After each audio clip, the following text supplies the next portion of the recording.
ஒரு வருஷமும் ஆப்பிள் அவங்க புது ஐஃபோன்ஸ் லான்ச் பண்ணையில் எக்கச்சக்கமான ஹைப் இருக்கும். எங்கே பார்த்தீங்கன்னாலும் ஐஃபோன் வீடியோ, ஐஃபோன் ஆட்ஸ் அப்படி தான் இருக்கும். பட் ஐபேட்ஸ் லான்ச் பண்ணையில் அந்தளவுக்கு ஒரு ஹைப் இருக்காது. ஏன்னா டேப்லெட்ஸ் வந்து நிறைய பேருக்கு ஒரு முக்கியமான ப்ராடக்ட் கிடையாது. அது மட்டும் இல்லாமல் ஆப்பிளும் அப்படியே அரைச்சுன்னு இருப்பாங்க டேப்லெட்ஸ்னு வரையில். பட் இந்த தடவை ஐபேட் மினி பல வருஷம் கழிச்சு ரெஃப்ரெஷ் பண்ணியிருக்காங்க. ரொம்பவே இம்ப்ரூவ்ட் ப்ராடக்டாக லான்ச் பண்ணியிருக்காங்க. ஸோ அந்த மாதிரி என்ன இம்ப்ரூவ் பண்ணியிருக்காங்க, என்ன புதுசாக இந்த வருஷம் உள்ள ஐபேட் மினியில் எடுத்துகிட்டு வந்திருக்காங்க, இந்த வீடியோவில் பார்ப்போம். என் பேர் ஆஷ், நீங்கள் பார்த்துட்டு இருக்கிறது C4 Tech தமிழ். வீடியோ பிடிச்சிருந்துச்சுன்னா மறக்காம கீழே இருக்க தம்ஸ் அப் பட்டன், சப்ஸ்கிரைப், பெல் ஐகான்ஸ் இதெல்லாம் ப்ரெஸ் பண்ணுங்கள். இப்போ நம்ம வீடியோக்கு போவோம். இந்த வருஷம் ஐஃபோன்ஸ் மட்டும் இல்லாமல் ஐபேட் மினியும் ஆப்பிள் கிட்டேருந்து ரிவ்யூக்கு வந்திருக்கு. ஜென்ரலாக ஆப்பிள் கிட்டேருந்து ரிவ்யூ ப்ராடக்ட்ஸ் எதுவும் வரது கஷ்டம் தான். பட் இந்த தடவை உங்கள் சப்போர்ட்னால ஐபேட் மினி இந்த வீடியோவில் அன்பாக்ஸ் பண்ணுவோம். ஸோ இது ஒரு பர்பிள் வேரியண்ட் ஃபோலியோ கவரோட அனுப்பிச்சிருக்காங்க. ஆப்பிள் இதை இங்கிலீஷ் லாவெண்டர் அப்படின்னு சொல்கிறாங்க. English lavender anyway. இப்போ பாக்ஸை ஓப்பன் பண்ணுவோம். இதுதான் ஐபேட் மினி பிளாஸ்டிக் ரேப்போட. இது ரிமூவ் பண்ணலாம்.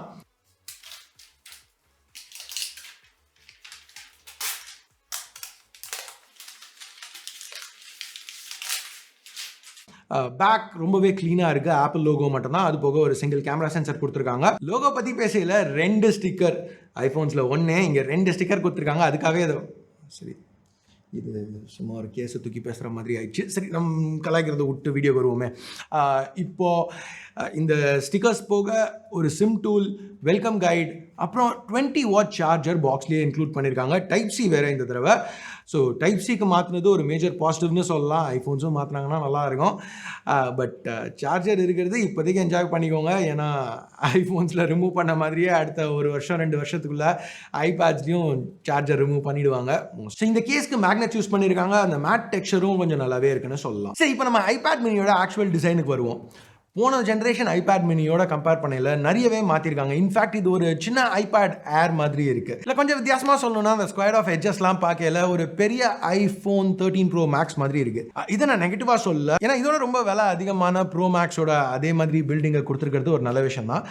அது மட்டும் இல்லாமல் ஐஃபோன்ஸோட இங்கே ஒரு விஷயம் பெட்டராகவே பண்ணியிருக்காங்கன்னு சொல்லலாம். அந்த பவர் பட்டன் டாப்பில் இருக்குல்ல, இதில் ஃபிங்கர் பிரிண்ட் ஸ்கேனர் எடுத்துகிட்டு வந்திருக்காங்க.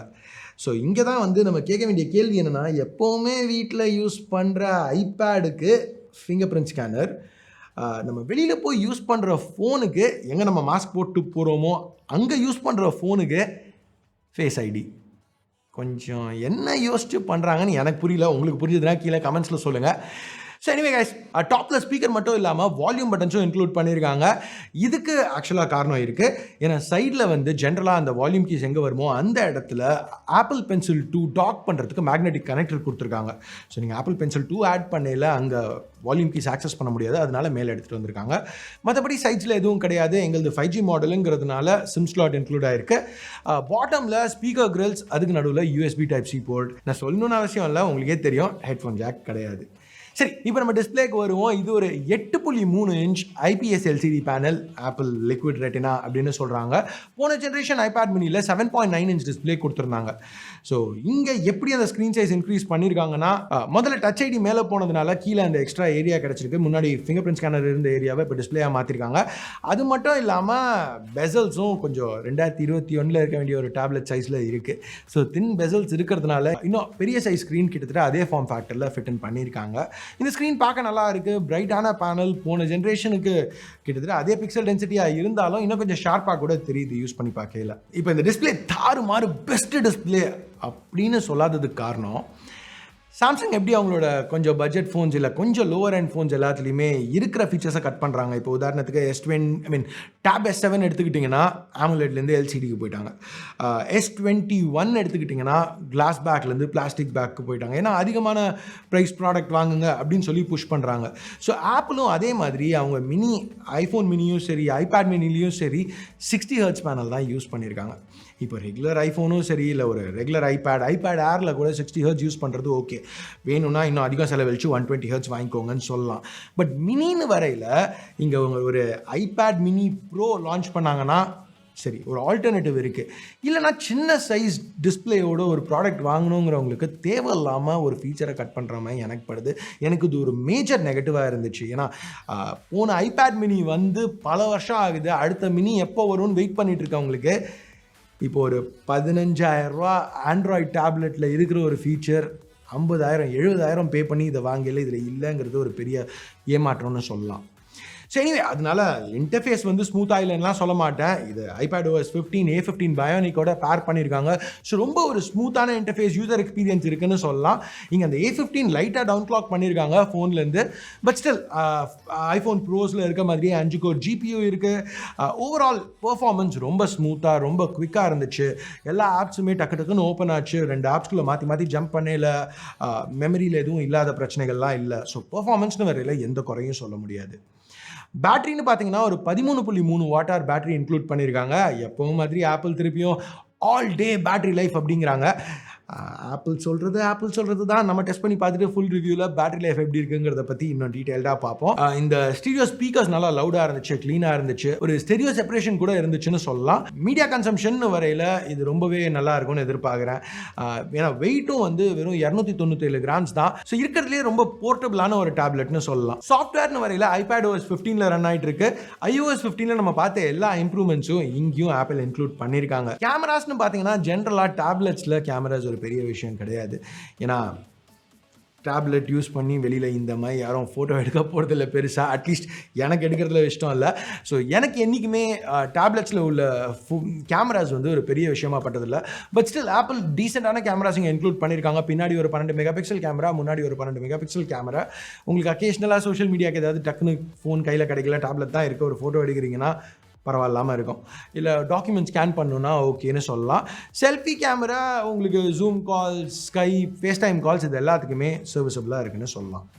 இப்போ நம்ம ப்ரைஸிங்க்கு போகிறதுக்கு முன்னாடி மற்ற காம்படிஷன் பற்றி பார்ப்போம். ஏன்னா ஆண்ட்ராய்டில் இன்னும் ஒரு சில பிராண்ட்ஸ் நல்ல டேப்லெட்ஸ் பண்ணிகிட்டு இருக்காங்க. உதாரணத்துக்கு Xiaomi Pad 5, Xiaomi Pad 5 Pro, இல்லை சாம்சங் அவங்களோட Galaxy Tab S சீரீஸ் எல்லாமே ரொம்பவே நல்ல ஆல்டர்னேட்டிவ்ஸ் தான். இன்ஃபேக்ட் உங்களுக்கு ஆஃப்லைன் மீடியா ஸ்டோரேஜ் அதிகமாக இருந்துச்சுன்னா இதெல்லாம் பெட்டரான ஆல்டர்னேட்டிவ்ஸ்னு கூட சொல்லுவேன். ஏன்னா இங்கே மெமரி எக்ஸ்பான்ஷன் கிடையாது, ப்ளஸ் பேஸ் ஸ்டோரேஜ் வெறும் 64 GB தான். அதுக்கு மேலே நீங்கள் போகணுன்னா ரொம்பவே அதிகமாக செலவழிக்கணும். ஸோ உங்களுக்கு நிறைய லோக்கல் ஸ்டோரேஜ் தேவைப்பட்டுச்சுன்னா இதெல்லாம் நல்ல ஆல்டர்னேட்டிவ்ஸ்னு சொல்லலாம். பட் இந்த எல்லா டேப்லெட்ஸுக்குமே ஒரு மேஜர் நெகட்டிவ் இருக்குது, ஈகோசிஸ்டம். ஆப் ஆப்டிமைசேஷன் பார்த்தீங்கன்னா டேப்லெட்ஸ்க்கு ஆப்பிளில் ரொம்பவே பெட்டராக இருக்குது. இதுக்கு பெஸ்ட் எக்ஸாம்பிள் என்னென்னா, இப்போ கூகுளோடது தான் ஆண்ட்ராய்டு, க்ரோம் கூகுளோட ப்ரௌசர். இப்போ எந்த ஆண்ட்ராய்ட் டேப்லெட்லையும் நீங்கள் க்ரோம் ஓப்பன் பண்ணிங்கன்னா அதில் உள்ள வெப்சைட்ஸ் எல்லாமே நீங்கள் எந்த சைட்டுக்கு போனீங்கனாலும் மொபைல் வெர்ஷன் வெப்பேஜ் தான் காமிக்கும். சரி, எவ்வளோ பெரிய டேப்லெட்டாக இருந்தாலும் ஆண்ட்ராய்டு இருக்கிற வரைக்கும் மொபைல் வெர்ஷன் தான் காமிக்க போகுது.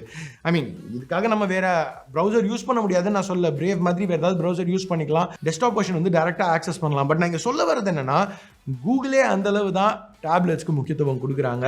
ஸோ ஆண்ட்ராய்டில் ஜென்ரலாக டேப்லெட்ஸ்க்கு யாருமே ப்ரையாரிட்டி கொடுக்கறதில்ல. இதனால் ஆப்பிளுக்கு ஒரு மேஜர் அட்வான்டேஜ் இருக்குது ஆப் ஆப்டிமைசேஷன்ஸ்னு வரையில். இதனால தான் வந்து ஆப்பிளும் வந்து டேப்லெட்ஸ்க்கு பெருசாக முக்கியத்துவம் கொடுக்கறதில்ல. ஐஃபோன்ஸ் வந்து ஒரு வருஷமும் புது வேரியன்ட் லான்ச் பண்ணுறாங்க. முன்னாடி எஸ்ன்னு லான்ச் பண்ணிட்டு இருந்தாங்க. இப்போ அதுக்கு பதில் iPhone 11, iPhone 12, iPhone 13 அப்படின்னு தான் ஐட்ரேட் பண்ணிட்டு இருக்காங்க.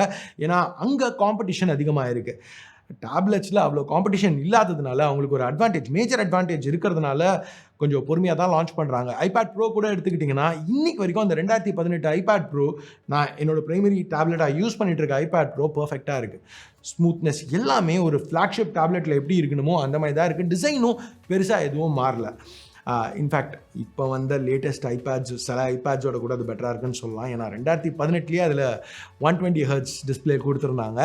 பட் எனிவே, ஸோ கன்சியூமர்ஸாக இதை பார்க்கல டேப்லெட்ஸ் அவ்வளோ சீக்கிரம் அப்கிரேட் பண்ணுங்கிற அவசியம் இல்லை. ஸோ ஜென்ரலாக ஆப்பிளோட புது டேப்லெட்ஸ் எல்லாத்துலேயுமே லைட்டாக தான் ஏதாவது பட்டி திங்கரிங் பண்ணியிருப்பாங்க. பட் இங்கே பல வருஷம் கழிச்சு அவங்க ஒரு iPad mini லான்ச் பண்ணுறதுனால பழைய iPad miniக்கும் இதுக்கும் நிறைய வித்தியாசங்கள் இருக்குது.